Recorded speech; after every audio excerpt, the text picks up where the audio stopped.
আসসালামু আলাইকুম এভরিওয়ান। আজকে আমাদের উদ্দেশ্য চরপেশন কেন্দ্রীয় খাসমহল মসজিদের নামাজ পড়ব। সেই জন্য আতর দিচ্ছি, টুপি মাথায় দিচ্ছি, পাঞ্জাবি পরছি। এখন রওনা করব, কিছুক্ষণের ভিতরেই আমরা গন্তব্যে রওনা করব। এখন বের হচ্ছি বাসা থেকে।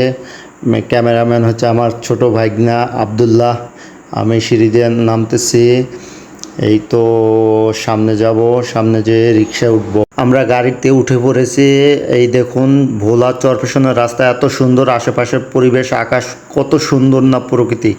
আমরা এখন চরপেশন নেমে গেছি। এই দেখেন চরপেশন ফ্যাশন স্কয়ার এবং চরপেশন টাওয়ার, দেখার মতো পরিবেশ। আপনি একবার আসলে আশা করি বারবার আসতে ইচ্ছা করবে এবং আপনার মন জয় করে ফেলবে চরপেশন।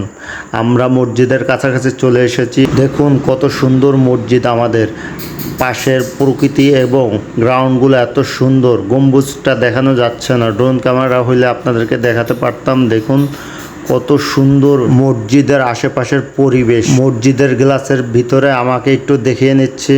এখন মসজিদের ভিতরে প্রবেশ করব।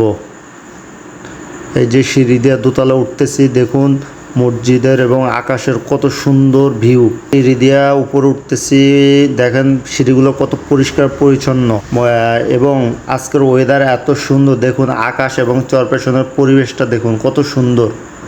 এখন মসজিদের ভিতরের অংশ দেখুন, কি সুবিশাল মসজিদ।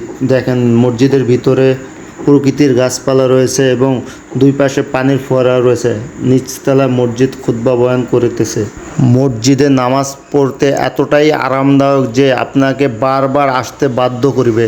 দেখুন পরিবেশটা কত সুন্দর, বাহিরে মানুষজনের আনাগোনা দেখুন এবং আকাশের মেঘগুলো কত সুন্দর। মসজিদ কি সুবিশাল। আমরা এই মুহূর্তে নামাজ শেষ করে আবার বের হয়ে বাসার উদ্দেশ্যে রওনা দিচ্ছে এবং বের হওয়ার সময় কিছু পিক তুললাম। Thanks for everyone.